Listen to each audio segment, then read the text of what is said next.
Voilà, bon voilà, on enquille l'autoroute A6. Je suis pas très loin du boulot. Bah, je voulais vous faire une petite vidéo là-dessus. Et puis j'avais vu aussi la vidéo de Boss Offroad sur les vols de GS. Alors je suis sur plusieurs groupes Facebook GS, et c'est vrai que c'est affolant le nombre de vols qu'il y a. Ça fait vraiment peur, ça fait même très peur.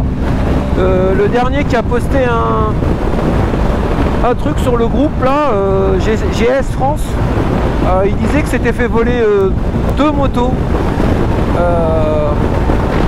et dans le 92. Donc il n'a pas précisé la ville, mais voilà, moi j'habite également dans le 92, qui est un département plutôt tranquille. Après ça dépend, plus le sud est beaucoup plus tranquille que le nord, mais quand même le nombre de vols c'est effarant.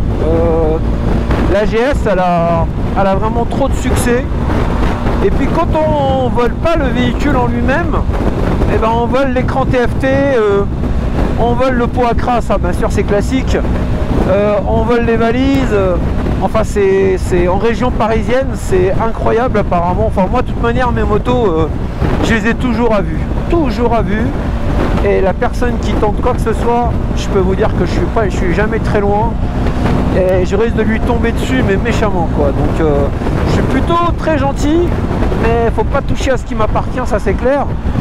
Et je vous raconterai d'ailleurs dans une prochaine vidéo, dans les années 80, comment j'en ai eu marre de me faire voler ma selle Shark sur mon scooter, et comment j'ai trouvé une solution radicale. Alors c'est sûr que aujourd'hui si on le fait, on risque d'avoir des problèmes, hein. Mais moi j'en avais un petit peu marre, j'étais jeune, hein. Je devais avoir 22 ans, 23 ans et encore. Mais c'est chiant quand même, quand on se fait voler ce qui nous appartient, c'est comme un viol déjà, c'est vraiment, on se sent violé. Et puis il y en a marre que ces petits cons comprennent pas que on a travaillé dur quand même pour acquérir ce qu'on veut. On a vraiment trimé pour l'avoir, et que c'est pas normal que ces mecs là arrivent comme ça avec un camion qui charge votre moto dedans pour partir à l'étranger, ou pour la désosser et la vendre en pièces détachées. Enfin c'est vraiment, franchement, il faut que ces gens là se mettent à la place des personnes qui ont subi ça quoi. Donc ne fais pas aux autres ce qu'on n'aimerait pas qu'on te fasse quoi. Ne fais pas aux autres ce que tu n'aimerais pas qu'on te fasse. C'est vraiment pas compliqué. Mais malheureusement il n'y a rien à faire. C'est des réseaux parfois qui sont organisés, et qui sont vraiment bien organisés d'ailleurs. Donc en réalité leur job c'est que ça. Et aujourd'hui même un tracker, c'est, voilà, ça nous rassure. En réalité même le tracker ça sert plus à rien, parce que en règle générale la technique qu'ils font c'est que ils ont une camionnette, ils sont minimum 3, il y en a un qui conduit. Donc une fois qu'ils ont chargé à 3 la moto à l'arrière de la camionnette, il y en a un qui conduit et les deux derrière, bah, pendant qu'il conduit, il fait que conduire. Donc vous sur votre téléphone, vous voyez que votre moto elle bouge, et les deux à l'arrière, bah, leur job c'est de trouver le tracker et de le déconnecter. Et à un moment donné, donc la camionnette, bah, vous la voyez plus, vous voyez plus rien, plus de signal, plus rien. Donc c'est vraiment la nouvelle technique et la dernière technique qu'ils ont.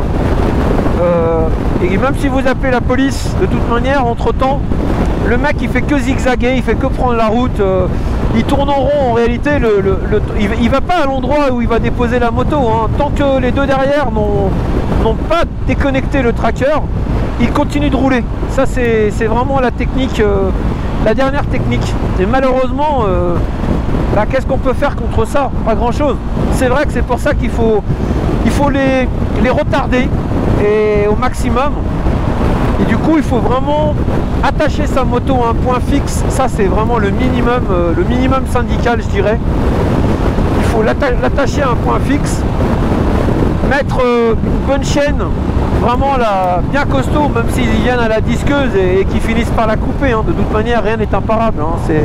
C'est impossible, tout ce qui se fait se défait de toute manière. Donc il n'y a rien de fiable aujourd'hui, c'est impossible. Vous faites juste retarder et gagner quelques minutes. Et puis bah, vous mettez un U en plus, ou bien un disque, un bloc disque sonore qui fasse alarme. Mais autrement il n'y a pas grand chose malheureusement, c'est ouais, il n'y a pas grand chose, c'est comme ça. Mais bon, en tous les cas il y en a vraiment marre. Et sur ce forum, quand je vois vraiment le poste et la détresse des gens, ça me met hors de moi. Je me dis mais putain, c'est pas possible quoi. Et du coup voilà, j'ai un produit entre les mains qui est malheureusement dans les 8 parades des vols et qui est très recherché. Et c'est pour ça que ouais, la meilleure parade c'est de ne pas le laisser trop loin et de le voir à vue. Parce qu'en plus on peut dire merci à la mairie d'Hidalgo parce que on peut plus se garer sur les trottoirs. Donc les voleurs peuvent lui dire merci parce qu'elle leur facilite vraiment le travail. Maintenant on se gare sur des places de roues qui sont à même la circulation, donc la camionnette s'arrête, en réalité paf, il la soulève, il la charge. Ils n'ont plus à se faire chier si elle était sur le trottoir attachée à un poteau. Elle peut pas passer entre deux voitures en stationnement, donc ça leur rajoutait des difficultés à l'époque. Mais aujourd'hui la mairie d'Hidalgo bah ouais, elle leur a facilité le boulot quoi. Donc voilà, merci merci la folle dingo comme dirait l'autre. Mais c'est incroyable quand même. Donc du coup voilà, j'ai deux produits hyper recherchés. J'ai également mon T-Max 20e anniversaire. Ça c'est pareil, c'est aussi un produit dans les hit parades qui est hyper recherché.